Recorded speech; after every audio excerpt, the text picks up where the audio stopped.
5th class, chapter number 1, page number 8।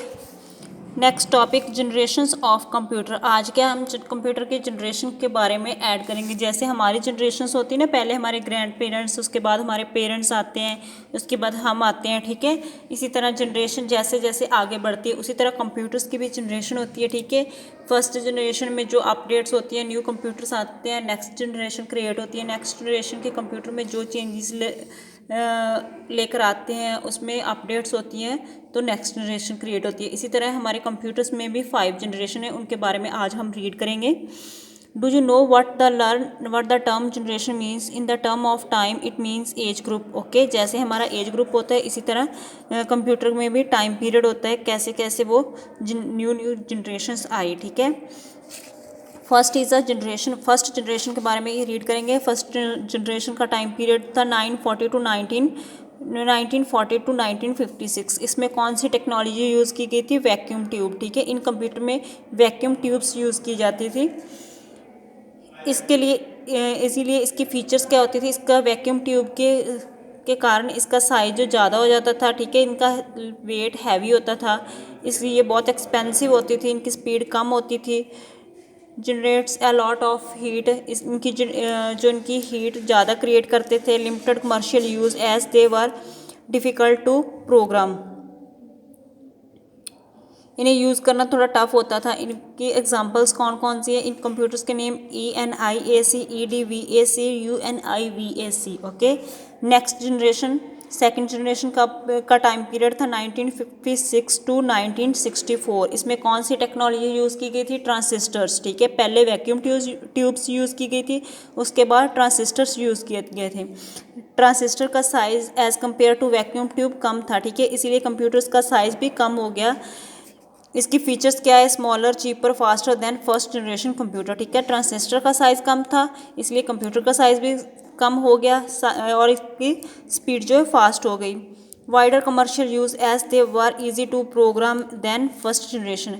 As compared to first generation it was easy to usable, okay.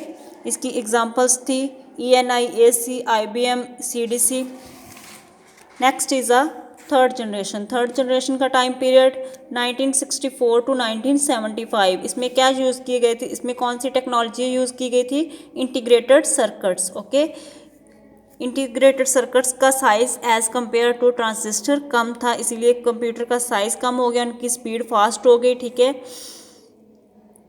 More accurate than second generation computer as compare to second generation computer, इनके जो result थे ज़्यादा accurate होते थे। Increased storage capacity, computer की जो storage capacity थी वो इंक्रीज़ हो गई थी।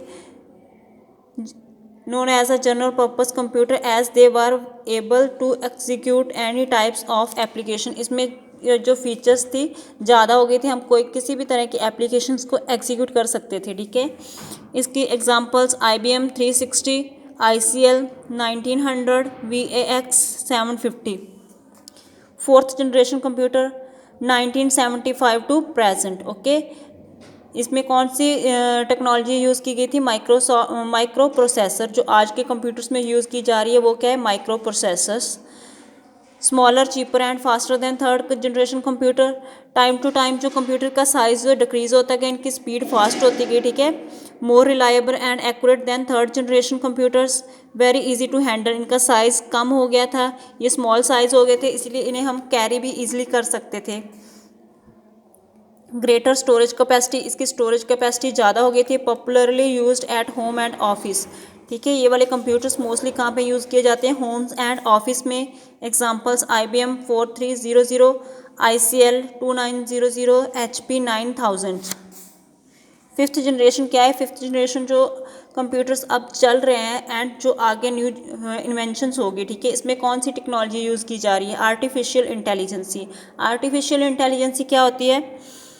Artificial intelligence is a technique with which a machine is made to think and take decision like human being. Okay, artificial intelligence में क्या होता है कि हम कंप्यूटर को ऐसा बनाएंगे वो अपने आप डिसीजन ले सके।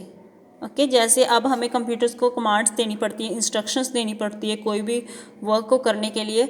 आर्टिफिशियल इंटेलिजेंसी के थ्रू कंप्यूटर्स अपने आप कोई भी डिसीजन ले सकते हैं।